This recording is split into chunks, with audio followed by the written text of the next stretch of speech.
हरि शन्नो मित्रस्यं वरुणः शन्नो भवत्वर्यमा शन्न इन्द्रो बृहस्पतिः शन्नो विष्णुरुक्रमः नमो ब्रह्मणे नमस्ते वायो त्वमेव प्रत्यक्षं ब्रह्मासि त्वामेव प्रत्यक्षं ब्रह्म वदिष्यामि ऋतं वदिष्यामि सत्यं वदिष्यामि तन्मामवतु तद्वक्तारमवतु अवतु माम् अवतु वक्तारम् ओम शांति शांति शांति। గత సండే మనం అక్వేరియస్ కుంభరాశి గురించి కొన్ని మంచి విషయాలు చెప్పుకున్నాము. ఈ రాశి ప్రభావం కిందే ప్రస్తుతం మానవజాతి అంతా మానవ పరిణామ క్రమం కూడా ఈ రాశి కిందే జరుగుతున్నదని కూడా మనం చెప్పుకున్నాము. అంతేకాకుండా ఈ రాశి ప్రభావంతోనే ఇప్పుడున్నటువంటి యోగం కానీ ఆధ్యాత్మికత కానీ ముందుకు వెళ్తున్నది అని కూడా మనం చెప్పుకున్నాము. కుంభయుగం అంటే ఏంటో కూడా మనం చెప్పుకున్నాము. సో ఇప్పుడు కంటిన్యూషన్గా మళ్ళీ మనం చెప్పుకుందాం. The ruling sign of India will alter from Capricorn to Aquarius and this is done through expressions of great pain, trouble, trial and privation, characteristics of Kali Yuga. ఇది లాస్ట్ టైం చెప్పాను లేదో నాకు గుర్తులేదు కానీ చెప్పే ఉంటాను అనుకుంటాను. ఒక్కొక్క రాశి ప్రభావం కింద ఒక్కొక్క దేశం పనిచేస్తుంటుందని చెప్పి మనం చెప్పుకున్నాం. లాస్ట్ టైం చెప్పినట్టే గుర్తు నాకు. భారతదేశాన్ని రూల్ చేస్తున్నటువంటి రాశి మకర రాశిది.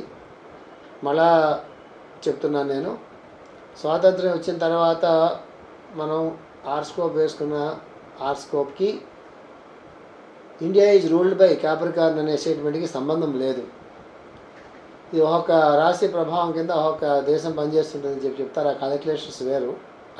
ఇది కూడా కలుపుకోబోకండి. ప్రస్తుతానికి కూడా మకర రాశి ప్రభావం కిందే భారతదేశం అనేది పనిచేస్తూ ఉన్నది. మకర రాశికి అధిపతి శనీశ్వరుడు. శని అంటే శాంతి, సంయమనం, కష్టపడి పనిచేయటం, ఇవన్నీ ఉంటాయి శని కింద. కొన్ని కష్టాలు, కొన్ని బాధలు, చాలా స్లో. శని అనేది మందగమనంగా ఉండే గ్రహం కాబట్టి చాలా స్లో అండ్ స్టడీ అంటాం కదా, అది శని తాలూకు లక్షణం. అది భారతీయుల్లో ఈ లక్షణాలు మనకి బాగా కనిపిస్తాయి. అనేక సంవత్సరాలు తపస్సు చేసుకోవడం అంటే అది శనీశ్వరుడి కిందకే వస్తుంది. భూగ్రహాల్లో తపస్సులు చేసుకుంటున్నారన్నా, అనేక సంవత్సరాలు, వేల సంవత్సరాలు, 100 సంవత్సరాలు తపస్సు చేసుకుంటున్నారన్నా, ఒక క్రమశిక్షణకి కట్టుబడి అని అన్నప్పటికీ ఎక్కువ శ్రమ పడడం అనేటటువంటిది, ఇవన్నీ కూడా శని లక్షణాలు ఈ భారతదేశంలో మనకు బాగా కనిపిస్తుంటాయి. కానీ మాస్టర్ గారు ఏం చెప్తున్నారంటే, ఈ శని తాలూకు ప్రభావం అంటే ఈ మకర రాశి ప్రభావంలో నుంచి భూగోళం ఉండేది భారతదేశం అనేటటువంటిది క్రమక్రమంగా కుంభరాశి ప్రభావంలోకి వెళుతుంది సుమా అని చెప్తున్నారు. వెళ్ళే ముందు ఏం జరుగుతుందో చెప్తున్నారు. ఇది మనం భయపడాల్సిన పని లేదు, కానీ ఇట్స్ ఏ ప్రాసెస్ అనమాట. ఇది the ruling sign of India will alter from Capricorn to Aquarius and this is done through experience of great pain. ఈ చేంజ్ ఓవర్ కావాలన్నట్లయితే అది చాలా చాలా మీకు యుగా సందుల్లో త్రేతాయుగం ఉంది. ఆ చివరికి వచ్చేటప్పటికి రామరావణ సంగ్రామంలో కొన్ని లక్షల మంది చనిపోవటం, దుష్టులందరూ శిక్షించబడటం, రామరాజ్యం స్థాపించబడటం జరిగింది. ద్వాపరయుగం తాలూకు సంధిలో ఏం జరిగింది? పాండవులకి కౌరవులకి యుద్ధం జరిగింది. కొన్ని లక్షల మంది చనిపోయారు కదా యుద్ధంలో. ఎవరు మిగిలారు? కృపాచార్యుడు, కృతవర్మ, అశ్వత్థామ మిగిలారు అటుపక్క యుద్ధంలో చేసినటువంటి వాళ్ళు. ఇటుపక్క వచ్చేటప్పటికి పాండవులు మిగిలారు, సాచికి వాళ్ళు మిగిలారు. అంటే గట్టిగా అటు ఇటు కలిపి ఒక 15 మంది కూడా మిగిలినట్లేదు, కొన్ని లక్షల మంది చనిపోయారు. సో ఒక చేంజ్ అనేటటువంటిది వచ్చేటప్పుడు ఆ చేంజ్కి ముందు చాలా చాలా జరుగుతూ ఉంటాయి. అది మనకి చరిత్ర, మనం మామూలుగా చదువుకున్న చరిత్ర కాకుండా స్పిరిచువల్ హిస్టరీ చదువుకున్నట్లయితే, మనం పురాణాలు చదువుకుంటున్నప్పుడు ఇవన్నీ మనకు కనిపిస్తూ ఉంటాయి. సో అందువల్ల ఈ మకర రాశి తాలూకు ప్రభావంలో నుంచి కుంభరాశి ప్రభావంలోకి భారతదేశం వెళ్ళేటప్పటికి ఏమవుతుందంటే, it is done through experience of great pain, trouble, trial. ఇవన్నీ కూడా కలియుగం తాలూకు లక్షణాలు. కలియుగానికి ఏ లక్షణాలు అయితే మనకు చెప్పారో అవన్నీ కూడా భారతదేశం అనుభవిస్తుంది సుమా. ఆ పెయిన్లో నుంచి అప్పుడు మకర రాశి ప్రభావంలో నుంచి కుంభరాశిలో ప్రవేశిస్తుంది సుమా అని చెప్పారు. మకర రాశి భూతత్వపు రాశి, కుంభరాశి వాయుతత్వపు రాశి. భూతత్వానికి వాయుతత్వానికి అసలు సంబంధం ఉండదు. భూతత్వపు రాశుల్లో పృథ్వీతత్వం కాబట్టి ఆస్తులు, అంతస్తులు, ఫిక్స్డ్ అసెట్స్, స్థిరమైన అభిప్రాయాలు, అంత వేగంగా మార్పును అంగీకరించకుండా ఉండటం, రిజిడిటీ అంటాం కదా మనం. నమ్మిన దాన్ని తూచా తప్పకుండా పాటించటం, ఎన్ని వందల వేల సంవత్సరాలైనా సరే ఆ నమ్మిన దాని మీద ఆ నమ్మకాన్ని ఎలా కాపాడుకోవడం, అంత వేగంగా నమ్మకపోవడం, నమ్మితే దాన్ని విడిచిపెట్టకపోవడం, ఇవన్నీ కూడా ఈ పృథ్వీ లక్షణాలు. కొంచెం భౌతిక తత్వం అనేది ప్రధానంగా పనిచేస్తూ ఉంటుంది. వాయుతత్వంలో పోగేసుకోవడాలు అవి ఉండవు అక్కడ. వాయుతత్వం అంతా కూడా పృథ్వీతత్వం, వాయుతత్వం అంతా వాయువు ఇప్పుడు ప్రసరిస్తూ ఉంటుంది కదా. ఇంటలెక్చువల్ సైన్స్, వాయుతత్వం ప్రాసెస్ ఇంటలెక్చువల్ సైన్స్ అంటాం మనం. అంటే వాళ్ళంతా పరిశోధనలు, సైన్స్, కొత్త కొత్త ప్రదేశాలు కనిపెట్టాలు, కొత్త కొత్త సైన్స్ ఎక్స్పెరిమెంట్స్, స్పేస్, ఇవంతా ఉంటుంది. సో భారతదేశం కూడా నెమ్మదిగా అట్లాంటి ఒక ప్రపంచంలోకి, వాతావరణంలోకి అడుగుపెట్టేటటువంటి కాలం దగ్గర ఉంటుంది సుమా అని చెప్తున్నారు మాస్టర్ గారు. సులువుగా అవ్వచ్చుమా అని చెప్తున్నారు. The morality of the population of India goes down to the lowest level as is prophesied by in Puranas before the sign changes. ఇది ఈ మొరాలిటీ అంటే నైతికత అనేది ఉంది, మానవజాతి నైతికత అనేది ఉంది. అది చాలా it goes to the lowest level. అది చాలా పాతాళానికి వెళ్ళిపోతుంది సుమా, అంటే చాలా అధోలోకాలకు. అంటే నైతికత అనేది బాగా దెబ్బతింటుంది సుమా అని చెప్తున్నారు. భారతదేశంలో ఎంత దెబ్బతిందో మనం చూస్తున్నాం కదా. భర్త భార్యను చంపుతుంది, భర్త భార్యను చంపుతున్నాడు, తల్లిదండ్రులు చంపుతున్నారు, అన్నదమ్ములు చంపుతున్నారు, వరుసలు లేవు, క్రమశిక్షణ లేదు, ఒక క్రమశిక్షణ అనేటువంటిది లేదు. తర్వాత ఆస్తుల గురించి అన్నదమ్ములు చంపుకోవడాలు, రాజకీయాల తాలూకు ఆ పోట్లాటల్లో మానవత్వాలు మర్చిపోవటాలు. అంటే దేన్ని భారతదేశం అంటే శాంతికి, దాంతికి, క్షమకి, సహనానికి, పరస్పరత్వానికి, సేవాభావానికి, భక్తికి, యోగానికి, ఇదే కదా భారతదేశం తాలూకు మెయిన్ క్వాలిటీస్. అవన్నీ క్రమంగా మన కళ్ళెదురుకుంటానే అవన్నీ కూడా పోతున్నాయి కదా. అది చెప్తున్నారు మాస్టర్ గారు ఇక్కడ. The morality of the population of India goes down to the lowest level before the sign changes. ఈ రాశి మారేటప్పటికి ఇవన్నీ కూడా లోయెస్ట్ లెవెల్స్కి వెళ్ళిపోతాయి సుమా అని చెప్తున్నారు.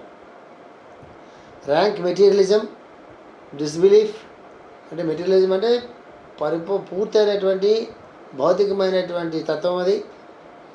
డిస్బిలీఫ్ అపనమ్మకం, లాలెస్నెస్ అంటే ధర్మం లేకపోవడం అనేది, డిజార్డర్ అనేది, క్రమశిక్షణ లేకపోవడం అనేది. Revolution and bloodshed are the features of India in the Kali age before the changes of sign. Revolution ఒకటి, బ్లడ్ షెడ్ రక్తపాతాలు ఒకటి, ఇవన్నీ కూడా అది features of India in the Kali age before the change of sign. ఈ మకర రాశిలో నుంచి కుంభరాశిలోకి వెళ్ళేటప్పటికి ఏమవుతుందంటే వెనక్కి వెళ్తాయి, గుర్తుపెట్టుకోండి. మామూలుగా అయితే మకర రాశిలోంచి కుంభరాశి ఇవన్నీ మామూలుగా మనకు వెళ్తాయి కదా. ఈ మకర రాశిలోంచి కుంభరాశిలోకి మన మారేటప్పటికి ఏమవుతుందంటే పూర్తిగా ఇవన్నీ తుడిచిపెట్టుకుపోవాలి. ఇవన్నీ తుడిచిపెట్టిపోయే ముందు అన్నీ కూడా ఒకసారి, అంటే మీకు ఎలా చెప్పాలి, అర్థమయ్యేటట్టు చెప్పాలంటే, ఏదైనా మన కట్టి పొలలతో మనం పోయి మంటించినప్పుడు మొట్టమొదటి పొగ వస్తుంది. లేదా ముందు రోజు మంట అంతా అయిన తర్వాత బూడిద మిగిలిపోతే అదైనా కళ్ళలో పడుతుంది మన గట్టిగా ఊదినట్లయితే. లేకపోతే పొగ ముందు వస్తుంది, పొగ అంతా పోయిన తర్వాత అప్పుడు మంట వస్తుంది మనకి. చూసాం కదా మనం. అట్లాగా ఒక వాష్ ఆఫ్ జరగందే. ఇది నేచర్లో ఉండేటటువంటి కామన్ ఫినామినన్ ఏంటంటే ఒక పెద్ద వాష్ ఆఫ్ జరగాలి. అది వ్యక్తుల లెవెల్లో జరగదు. వ్యక్తుల లెవెల్లో వ్యక్తులు గ్రూపుల లెవెల్లో జరిగినట్లయితే పెద్ద చేంజెస్ రావు. భూగోళం మీద పెద్ద వాష్ జరగాలి. పెద్ద వాష్ ఆఫ్ అయిపోతేనే అప్పుడు మేధస్సులు ఒకసారి, మానవుడి తాలూకు మేధస్సు ఒకసారి అది షేక్ అవ్వాలి. అంటే ప్రకృతి ముందు తను ఎంత చిన్నవాడో, నిజమైన హ్యూమన్ వాల్యూస్ అంటే ఏంటో, మనిషికి మధ్య ఎలాంటి సంబంధ బాంధవ్యాలు ఉంటాయో, ఆత్మ సంబంధం అంటే ఏంటో, హృదయ సంబంధం అంటే ఏంటో, పరస్పరత్వం అంటే ఏంటో, ఒకరితో ఒకళ్ళు కలిసి ఎందుకు జీవించాలో, ఒకరితో ఒకళ్ళు ఎందుకు ఎలా స్నేహంగా ఉండాలో, అక్కర్లేనటువంటి మీద మనస్సు పెట్టకుండా జీవితానికి పనికొచ్చేటటువంటి ఉన్నతమైన వాల్యూస్ మీద మనసు నిలబడాలనుకున్నప్పుడు ఖచ్చితంగా అట్లాంటి ఒక పెద్ద చేంజ్ రావాలి. ఇది భూగోళ లెవెల్లో వస్తుంది ఆ చేంజ్. దేశాల మధ్య లెవెల్లో ఖండాల మధ్య చేంజెస్ వస్తాయి. ఇవి ప్లేట్స్ కదలటంలో అలాంటి చేంజెస్ వస్తాయి. జల ప్రళయాలతో అలాంటి చేంజెస్ వస్తాయి. ప్రపంచ యుద్ధాలతో అలాంటి చేంజెస్ వస్తాయి. అది మామూలుగా చెప్తే వినరు కదా మనుషులు. అది చెప్తున్నారు ఇక్కడ. The advent of the new race under the rulership of the Manu is marked by spiritual wedlock between India and France. Note that the ruling sign of France is Leo. ఇది మాస్టర్ ఇక్కడ ఇది కొంచెం ఈ స్టేట్మెంట్ కొంచెం background ఉండాలి.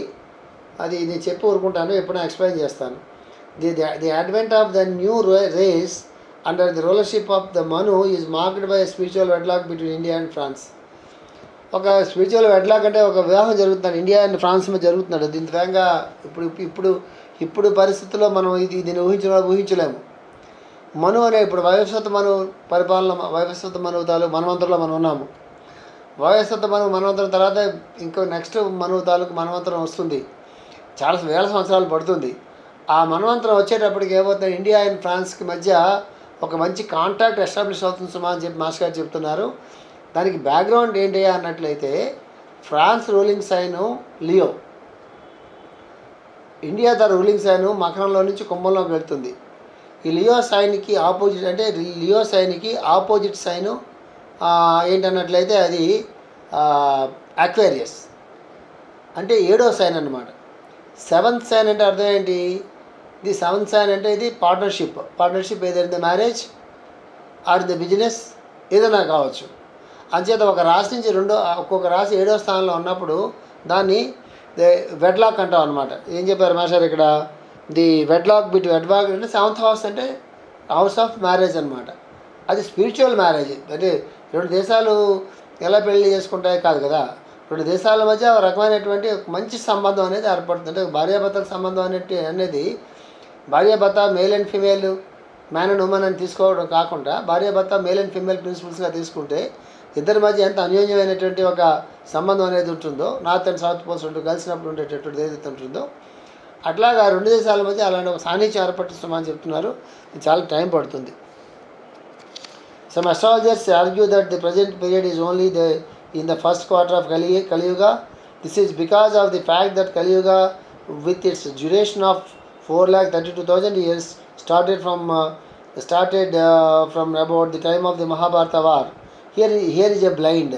The durations of the yugas given in Puranas are not false, but the number of zeros in the numerical values of yugas contain the top secrets. ఈ 4,32,000 సంవత్సరాలని చెప్తారు. కలియుగం అనేటటువంటిది చెప్తారు. కలియుగే ప్రథమ పాదే జంబూ ద్వీపం చదువుకుంటాం కదా, కలియుగంలో ప్రథమ పాదం అని అంటారు. ఇది ఈ 4,32,000 సంవత్సరాలు అనేటువంటి జీరోస్ ఎవరిలో ఉన్నాయి కదా, ఆ జీరోస్ ఎందుకు పెడతారు అనేది టాప్ సీక్రెట్స్ అని చెప్తున్నారు. దీన్నే కాలచక్రం అనేటటువంటి ఒక పుస్తకంలో శివానందమూర్తి గారు కూడా దాని గురించి ఎక్స్ప్లెయిన్ చేశారు. నేను ఇమీడియట్గా మీకు ఎక్స్ప్లెయిన్ చేయలేను, ఈ జీరోస్ ఎందుకు పెడతారు అనేది మీకు ఎక్స్ప్లెయిన్ చేయలేను. నేను మీకు ఎప్పుడన్నా ఒక సపరేట్ లెక్చర్ లాగా అది ఒక అస్ట్రానామికల్ క్లాస్ లాగా పెట్టుకోవాలి. మీ మైండ్ పాడు చేయడం నాకు ఇష్టం లేదు. కాబట్టి కలియుగం స్టార్ట్ అయ్యేప్పటికీ 5,200 years అప్రాక్సిమేట్గా అయింది అనుకోవచ్చు. మహాభారత వారు అయిపోయిన తర్వాత కృష్ణ నిర్యాణంతోనే కలియుగం ప్రారంభమైందని చెప్తారు. ఈ ప్రథమ పాదం అని చెప్తారు. ప్రథమ పాదం అని చెప్పే బ్యాక్గ్రౌండ్ ఏంటంటే 4,32,000 సంవత్సరాలు ఆ లెక్కలు. చివరి సున్నాలకి వేరే సిగ్నిఫికెన్స్ ఉంటుంది మాస్టర్ చెప్తున్నారు. ఇది తర్వాత for the present it is enough to reveal that the numbers of Kaliyuga 432 with 10 give the end of a sub period. This date marks the reopening of a spiritual school on this earth. అంటే 4,320 అని ఒక చెప్తున్నారు master గారు. ఇంకా 2,200 years అయింది, almost ఇంకొక half ఉందన్నమాట, ఇంకొక అంత ఉంది. అప్పుడు అదేమంటారంటే this date marks the reopening of a spiritual school on this earth. అంత 4,320 years అయ్యేటప్పటికల్లా reopening of a spiritual school on the earth అంటే ఇంకొక ఎవేకనింగ్ జరుగుతుంది. స్పిరిచువల్ స్కూల్ అంటే మనం ఏదో స్కూల్ పెట్టుకున్నట్టుగా కాదు, ఈ భూగోళానికి సంబంధించినటువంటి ఆధ్యాత్మికత అంతటిని కూడా పరిపాలించేటటువంటిది, నడిపించేటటువంటిది ఒక స్కూల్. అంటే మనం బడిని అనుకోవద్దు, ఒక ఆశ్రమం లాగా ఆశ్రమం కూడా కాదు, ఎట్లా చెప్పాలో నాకు అర్థం కావట్లేదు. ఒక థాట్ ప్రివైల్ అవుతుంది అనుకోండి, ఆ థాట్ని అందరిలోకి తీసుకొచ్చి అట్లాంటి ఒక రకమైన భావన అందరిలోనూ కల్పించి ఎడ్యుకేషన్ అంతా ఇచ్చి ఉపదేశం అంతా ఇచ్చి ప్రజలందరినీ కూడా ఒక మార్గం మీద నడిపించేటటువంటి ఒక వ్యవస్థ అనేది ఏర్పడుతుంది మాపడికని ఇక్కడ మాస్టర్ గారు చెప్తున్నారు. The teachers of various levels resumed their offices and began to work. If we add 1/10 of the above number to as Kaspal period to it, we get the end of the subcycle of Kali Yuga. The period is remarkable for great reformations and the advent of the world teacher. The end of the Phoenician age and the beginning of the Aquarian age fall in the next subcycle. This gives the possibility of the advent of the new race of men. Master గారు పెద్ద astronomical the spiritual astronomical calculations ఇచ్చారు. ఇది చాలా work out చేసి table దగ్గర పెట్టుకుని back board దగ్గర పెట్టుకుని వర్కౌట్ చేయాలి. నేను చెప్పాలి, నేను కూడా దీన్ని వర్కౌట్ చేయలేదు ఇంతవరకు. ఎప్పుడైనా నేను వర్కౌట్ చేసినప్పుడు నేను మీకు చెప్తాను. మాస్టర్ క్యాలిక్యులేషన్ ఏం చెప్తున్నారంటే నెక్స్ట్ సబ్రేస్ ఎప్పుడు మొదలవుతుంది, అక్వేరియన్ ఏజ్లో ఈయన చెప్పిన మాస్టర్ చెప్పినటువంటి ఏవైతే ఉన్నాయో అవి ఎప్పటి నుంచి వర్క్ అవడం మొదలు పెడతాయి, ఒక న్యూ స్కూల్ ఎప్పటి నుంచి మొదలవుతుంది అనేటటువంటి మాస్టర్ గారు ప్రీడ్ చెప్పారు. దీన్ని కొంచెం వర్కౌట్ చేయాలి. అది చేసిన తర్వాత ఎప్పుడైనా నేను దీని గురించి మాట్లాడతాను. ప్రస్తుతానికి అయితే మాత్రం నేను ఖచ్చితంగా దీని గురించి నేను మాట్లాడలేను. Uranus rules this sign completely. During the present age he gives a sudden expansion to the various concepts of man. Uranus అంటే వరుణ్ అనే గ్రహం. ఇండియన్ అస్ట్రాలజీలో ఈ గ్రహం మనం కన్సిడర్ చేయమను. వెస్ట్రన్ అస్ట్రాలజీలో ఈ గ్రహాన్ని కన్సిడర్ చేస్తారు. ఆ వరుణ్ అనే గ్రహం రూల్ చేస్తూ ఉంటుంది. ఇండియన్ అస్ట్రాలజీలో యురేనస్ అనే ఇండియన్ అస్ట్రాలజీలో కుంభరాశికి అధిపతి శనీశ్వరుడు, శనిగ్రహం. అది నాకు తెలిసి 950 తర్వాత పుట్టినటువంటి వాళ్ళకి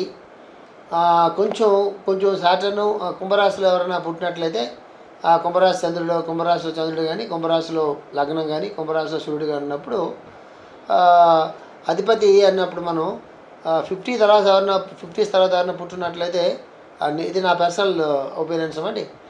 కొంతమందికి సాటర్ను, కొంతమందికి యురేనస్ పనిచేసేటటువంటి ఒక అవకాశం ఉందని నేను ఎప్పుడు అనుకుంటుంటాను. నేను హారోస్కోప్స్ అట్లాగే చూస్తాను ఎవరు చూసినప్పుడు. ముఖ్యంగా వ్యక్తిగతమైనటువంటి ఇంట్రెస్ట్లు ఎవరిలో చాలా ఎక్కువ ఉంటాయో, తన జీవితం, తన కుటుంబం, తన ఉద్యోగం, తన వ్యాపారాలు అందరూ కన్ఫైన్ అయినటువంటి ఎవరైతే ఉంటారో వాళ్ళకి 100% శనే రూలర్గా పనిచేస్తుంది. ఇది కాకుండా అనేక గ్రంథాలు చదువుకోవడం, అనేక పుస్తకాలు చదువుకోవడం, అనేక గ్రూపులను కలుసుకోవటం, ఎప్పుడు కూడా గ్రూప్ కాన్షియస్నెస్తో ఉండటం, గ్రూప్తో కలిసి జీవించటం, తన గురించి తను ఆలోచించుకున్న దానికన్నా కూడా సమాజం గురించో, సమాజ శ్రేయస్సు గురించో, 10 మంది తాలూకు శ్రేయస్సు గురించో, 10 మంది పట్ల తన బాధ్యత ఏంటో అట్లాంటి ఒక లైఫ్ లీడ్ చేస్తున్నటువంటి వాళ్ళకి సాటర్న్ రూలర్షిప్ నుంచి యురేనస్ వరుణ గ్రహం రూలర్షిప్ కింద వెళ్తుంది. ఇది ఏది కుంభరాశి. 70s తర్వాత 75 తర్వాత ఎవరైతే పుడతారో వాళ్ళు ఎక్కువ శాతం మందిలో యురేనస్ వరుణ గ్రహం ప్రభావం ఎక్కువగా అనిపిస్తుంది. వాళ్ళలో కూడా హైయర్ ఎడ్యుకేషన్ అయ్యండి, ఎలక్ట్రానిక్స్, కంప్యూటర్స్, సైన్స్ అట్లాంటి సబ్జెక్ట్స్లోకి వెళ్ళినటువంటి వాళ్ళు కానీ, ఇంకొంచెం ఓపెన్ మైండ్గా ఉన్నటువంటి వాళ్ళు కానీ, వాళ్ళు ఉన్న ప్రాంతానికి, ఉన్న ఇంటికి కన్ఫైన్ అయిపోవడం కాకుండా ఒక ప్రపంచాన్ని కొంచెం తెలుసుకుందామని కానీ, ప్రపంచాన్ని కొంచెం చూద్దామని కానీ, అసలు క్రియేషన్ అంటే ఏంటి, అసలు ఇదంతా ఏంటి, సైన్స్ అంటే ఏంటి, స్పేస్ అంటే ఏంటి, ఇట్లాంటి ఒక భావాలు డెవలప్ చేసుకున్నటువంటి వాళ్ళు కానీ, అనేక గ్రంథాలు చదువుకుని వాటిని అర్థం చేసుకోవడం కోసం ప్రయత్నం చేసుకునేటువంటి వాళ్ళు కానీ, వాళ్ళలో చాలామంది యురేనస్ రూలర్షిప్ కింద వస్తారు. ఇప్పుడు 21st century వచ్చేటప్పటికల్లా ఈ పిల్లల్లో చాలామంది మ్యాక్సిమం పిల్లలు యురేనస్ రూలర్షిప్ కింద ఉంటారు. అందుకే ఈ పిల్లలు ఎవరు పెద్దవాళ్ళ మాటలు వినరు. అంటే పిల్లలు అందరూ పెద్దవాళ్ళ మాటలు విన్న పిల్లలందరూ యురేనస్ అనుకోబాకండి. వాళ్ళ మైండ్ ఫ్రేమ్ డిఫరెంట్గా ఉంటుంది, వాళ్ళ థింకింగ్ ప్యాటర్న్స్ డిఫరెంట్గా ఉంటాయి. బ్లైండ్గా నమ్మడానికి వాళ్ళు ఇష్టపడరు. వాళ్ళకి నమ్మాలంటే వాళ్ళ లాజిక్ ఉండాలి, వాళ్ళ దగ్గర సైంటిఫిక్ ప్రూఫ్ ఉండాలి. లేకపోతే ఎవరైనా వాళ్ళకి ఎక్స్ప్లెయిన్ చేయాలంటే నువ్వు నమ్మి తెరాల్సిందే అంటే నమ్మడానికి ఇష్టపడినటువంటి పిల్లలు ఇప్పుడు ఉంటారు. ముఖ్యంగా వాళ్ళకి ఏం కావాలో వాళ్ళు క్లియర్గా వాళ్ళు డిఫైన్ చేసుకోగలుగుతారు. అందరూ అని నేను చెప్పలేను కానీ ఎక్కువ పర్సెంట్ ఎలా ఉంటారు. పేరెంట్స్ తాలూకు ఇలాంటి పిల్లలు ఉన్న చోట పేరెంట్స్ తాలూకు బాధ్యత చాలా ఎక్కువ ఉంటుంది. సాధారణంగా పేరెంట్స్ తమ అడుగుజాడల్లో తమ ఇష్టాల ప్రకారంగా పిల్లలు ఉండాలని చెప్పి సాధారణంగా పేరెంట్స్ ఎక్స్పెక్ట్ చేస్తుంటారు. ముఖ్య ఇండియా లాంటి దేశాల్లో. ఎందుకు ఇండియా లాంటి దేశాల్లో అదే యూరోప్లో కానీ అమెరికాలో కానీ ఈ బ్యాక్గ్రౌండ్ పనిచేయదు. Indian families settled in America, ఆ పిల్లలు కూడా పేరెంట్స్ మాటలు ఒక లెవెల్ దాటి పట్టించుకోరు. వాళ్ళు పట్టించుకోవడం అంటే వాళ్ళు తిరగబడడం కాదు నా ఉద్దేశం.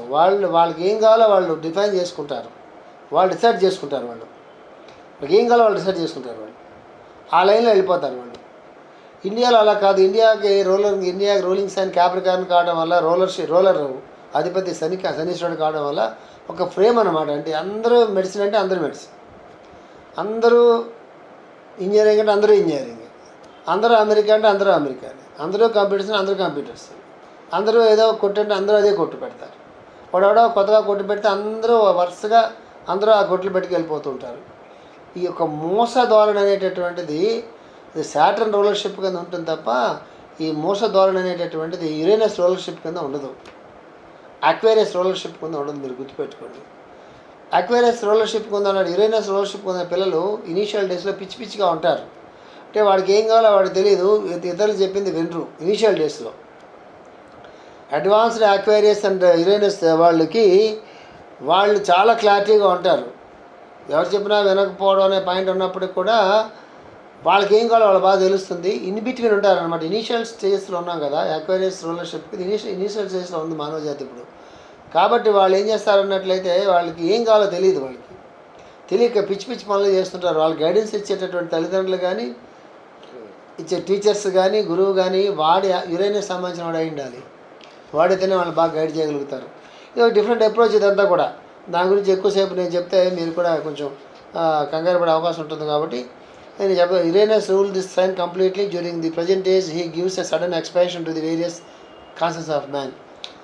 సడన్ ఎక్స్పాన్షన్ అంటే సడన్గా వాడు డిఫరెంట్గా ఆలోచించడం మొదలు పెడతాడు. అంతవరకు ఒకలాగా ఆలోచిస్తాడు, సడన్గా డిఫరెంట్గా ఆలోచించడం మొదలు పెడతాడు. ఎక్స్పాన్షన్ అంటే మైండ్ అంతవరకు లిమిటెడ్గా కన్ఫైన్ అయిపోయిన మైండ్ ఒకసారి విచ్చుకుంటుంది అనమాట. గత ఇలా చేస్తే ఎందుకు, ఇంకోలా చేస్తే బాగుంటుంది కదా అనిపిస్తుంది. అందుకే పిల్లలకి ఇప్పుడు చాలామంది పిల్లలకి పడదు. ఇప్పుడు ఫైటింగ్ ఇంట్లో అవుతుంటారు. వీడు ఏం చేస్తా అంటాడు, పేరెంట్స్ వద్దంటారు. వాళ్ళు సెక్యూరిటీ అంటారు. వాళ్ళు ఇది నా ఫ్యాషన్ అంటాడు, వాళ్ళేమో సెక్యూరిటీ అంటారు. వీడు ఫ్యాషన్ అంటాడు.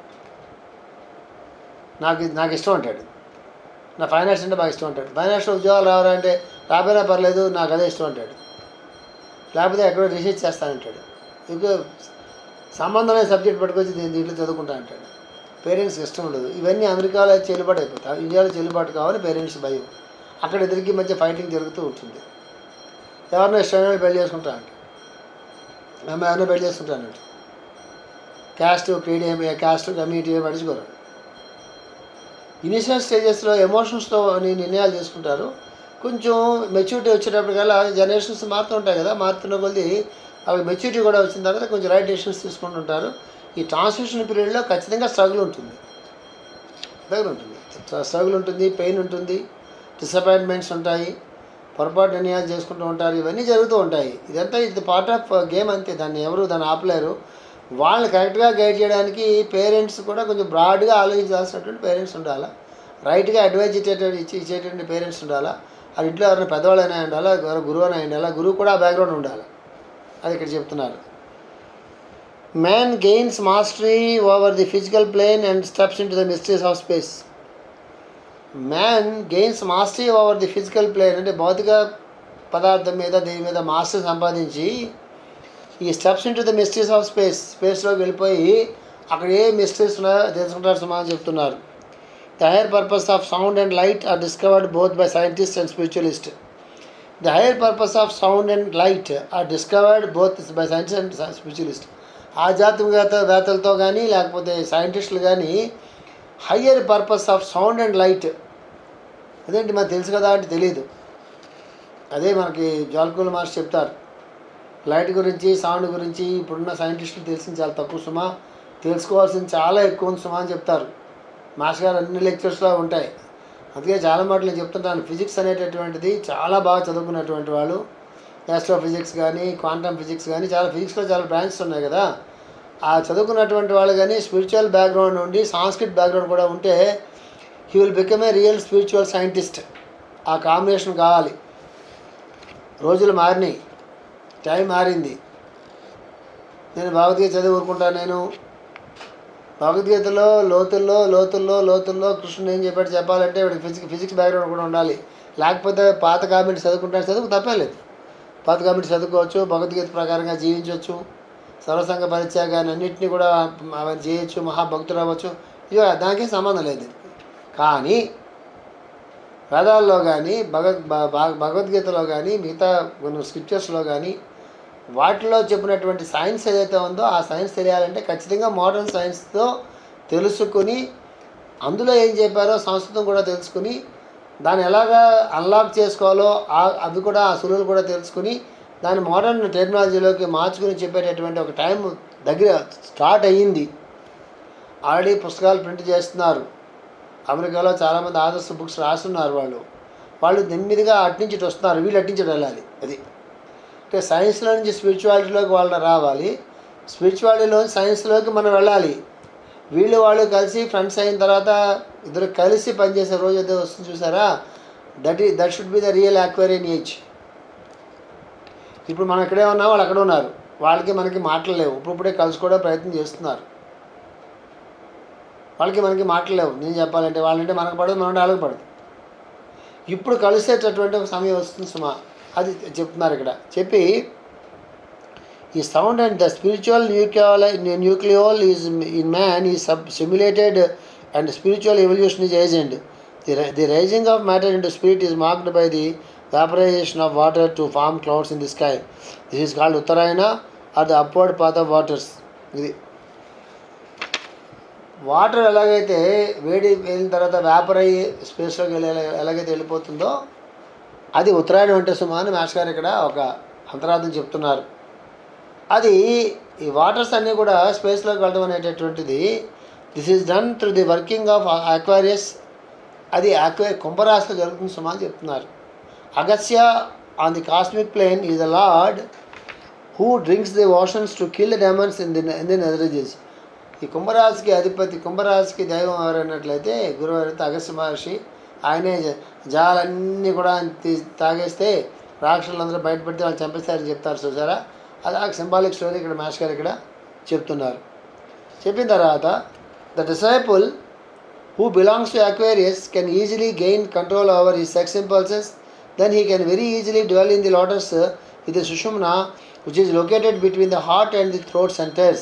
He can gain mastery over the 5 states of matter within and without. Meditating upon the absolute without any color, number and shape forms part of his path. While the conscious mind is asleep, he can learn things and receive instructions, initiations and training through group contacts. He can live in samadhi state while being active in all levels of objectivity, inclusive of his duty towards his fellow beings. Conscious existence of man in all planes simultaneously is the definition of yoga to him. Domestic and social obligations need not be disturbed for the workings of this path. Mere thinking of the Guru through invocation by sound will cause the link on the group level and conduct the workings of yoga to perfection. ఈ పారాగ్రాఫ్ని పూర్తిగా అర్థం చేసుకుంటే, ఈ పారాగ్రాఫ్ని కానీ పూర్తిగా అర్థం చేసుకుంటే Aquarian age తాలూకు స్పిరిచువల్ ట్రైనింగ్ని కానీ, అక్వేరియన్ డిసైపుల్ ఎలా ఉంటాడో అనేటటువంటిది కానీ, అక్వేరియన్ ఏజ్లో మనిషి ఎన్ని లెవెల్స్ దాటి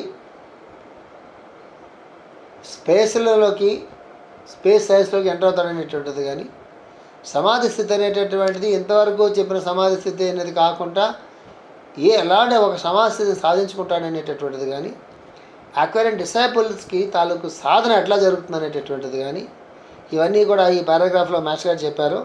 ఈ ఒక్క పారాగ్రాఫు మనం ఈ ఒక్క పారాగ్రాఫు థర్డ్ మాస్టర్ గారు దీంట్లో అద్భుతమైనటువంటి 2 రహస్యాలు చెప్తారు. థర్డ్ ఐ గురించి చెప్తారు, తర్వాత థ్రోట్ సెంటర్కి హార్ట్ సెంటర్కి మధ్య ఉన్నటువంటి ఇంకొక సెంటర్ గురించి చెప్తారు మాస్టర్ గారు. జీరో గురించి మాస్టర్ గారు చెప్తారు. ఇది మనం వీలైతే వచ్చే వారం నాడు, వచ్చే శుక్రవారం నాడు కానీ లేకపోతే రేపు ఆదివారం నాడు కానీ వీలైతే, ఒకవేళ ఆదివారం హోమం అయిపోయిన తర్వాత కానీ లేకపోతే వచ్చే శుక్రవారం కానీ తప్పనిసరిగా చెప్పుకుందాము. అద్భుతమైన పారాగ్రాఫ్ ఇది. ఈ పారాగ్రాఫ్ని నేను చాలా జాగ్రత్తగా మీకు ఎక్స్ప్లెయిన్ చేయాలి. నేను ఖచ్చితంగా ఎక్స్ప్లెయిన్ చేస్తాను. ఎందుకంటే మాస్టర్ గారి దగ్గర ఇదంతా విన్నటువంటి ఈ పారాగ్రాఫ్స్ ఇవన్నీ కూడా ఆయన దగ్గర డైరెక్ట్గా ఆయన దగ్గర విన్నటువంటి పారాగ్రాఫ్స్ కాబట్టి తప్పనిసరిగా నేను ఎక్స్ప్లెయిన్ చేస్తాను. వీలైతే రేపు ఆదివారం నాడు ఎక్స్ప్లెయిన్ చేస్తాను. స్వస్తి ప్రజాభ్య పరిపాలయంతాం న్యాయేన మార్గేణ మహీమహీషా గోబ్రాహ్మణేభ్య శుభమస్తు నిత్యం లోకా సమస్తా సుఖినో భవంతు. ఓం శాంతి శాంతి శాంతి.